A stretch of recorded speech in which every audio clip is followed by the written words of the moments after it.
Baru-baru ini viral sebuah video rekaman dari kamera dashcam sebuah ambulans yang sedang melintas di jalan tol dan dihalangi oleh pengemudi Honda HR-V bernopol B2475 TKO.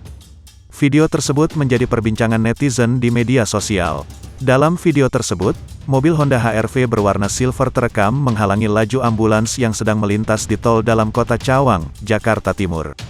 Dengan membunyikan sirine, ambulans itu melambat di jalur kiri karena terhalang mobil itu. Saat dikonfirmasi, Kepala Satuan Patroli Jalan Raya Ditlantas Polda Metro Jaya, Kompol Sutikno membenarkan peristiwa itu. Sutikno menjelaskan bahwa kejadian itu bukan berniat menghalangi laju ambulans, melainkan situasi kemacetan lalu lintas yang terjadi di tol Cawang kemarin. Sutikno memastikan hingga saat ini tidak ada laporan dari pihak yang merasa dirugikan akibat insiden itu.